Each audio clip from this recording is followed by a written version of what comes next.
Once upon a time there was a little, nice girl. She was sweet to everyone who only saw her. But she was the loveliest and dearest of all to her grandmother, who did not even know what to give her beloved granddaughter. Once she gave her a red velvet hat. And since this hat was very suitable for her, and she did not want to wear anything else, they began to call her Little Red Riding Hood. Once her mother asked to take a piece of cake and a bottle of wine to her grandmother. They say that she is both sick and weak, it will be good for her. She ordered my mother not to run away from the road, otherwise she would fall and break the bottle, and then grandmother would get nothing.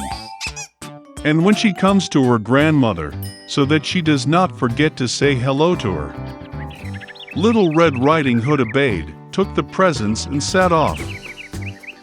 And my grandmother lived already behind the forest, half an hour walk from the village. And as soon as Little Red Riding Hood entered the forest, she met a wolf.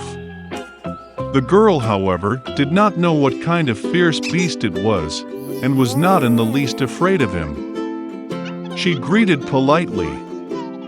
The wolf also behaved very decently, so Little Red Riding Hood told the wolf that she was bringing gifts to her beloved grandmother.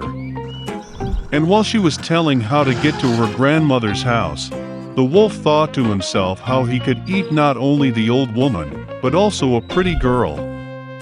And then the wolf thought of showing Little Red Riding Hood a huge meadow with beautiful flowers. Little Red Riding Hood, as she looked at the many wonderful flowers, thought that it would be nice to bring grandmother a fresh bunch of flowers, because that would also please her. Yes, and ran away from the road to the side, and began to collect flowers. Slightly picking one flower, as the other beckons her, it is even better, and she will run after that. And so it went further and further into the depths of the forest. And the wolf ran straight to grandmother's house and knocked on the door. Grandma asked who was there. And the wolf replied in a thin voice that it was Little Red Riding Hood who brought the pie and wine. The old woman believed and ordered to press on the latch and enter.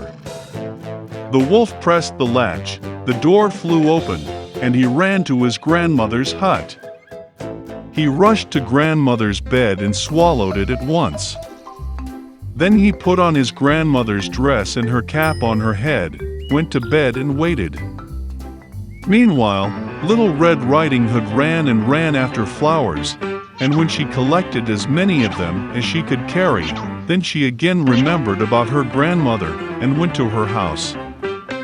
She was very surprised that the door was wide open, and when she entered the room, she called out to her grandmother. There was no answer. The granddaughter came up to the bed and saw grandmother was lying, and she had pulled her cap on her very nose, and it seemed so strange. Little Red Riding Hood asked with bewilderment why grandmother had such big ears.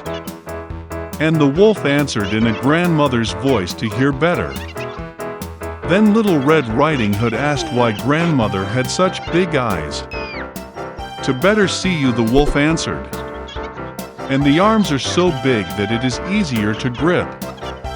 And when Little Red Riding Hood saw the wolf's mouth and only asked why grandmother had such a nasty big mouth, the wolf pounced on her, screaming, "So I could eat you!" And how he jumped out from under the blanket and swallowed the poor girl. Having had enough in this way, the wolf again went to bed, fell asleep, and began to snore as much as he could. At that time a hunter was passing by the grandmother's house, heard snoring and wondered if something had happened to the old woman that she snored so. He entered the house, went to the bed and saw that the wolf was sleeping there. And he has been hunting this villain for a long time. He wanted to kill him with a gun, but it occurred to him that the wolf, perhaps, swallowed his grandmother and that she could still be saved. That is why he did not shoot, but opened his wolf's mouth wide, and saw a red cap flashed there. A girl jumped out of her mouth and said that her grandmother was still there. The hunter opened his wolf's mouth even wider, and the old grandmother somehow managed to get out behind the Red Riding Hood. They were delighted, began to hug and thank the hunter. They decided to teach a cunning wolf a lesson. They brought up large stones as soon as possible, stuffed them into the wolf's mouth and belly, and carried him out into the yard. And when the wolf woke up, he saw the hunter, and was about to escape, but could not bear the weight of the stones, and fell to the ground. This delighted all three, while the wolf got up and barely dragged its heavy belly into the dark forest. They never saw him again. This is how they taught the cunning wolf a lesson, and Little Red Riding Hood decided that she would never again disobey Mother's orders.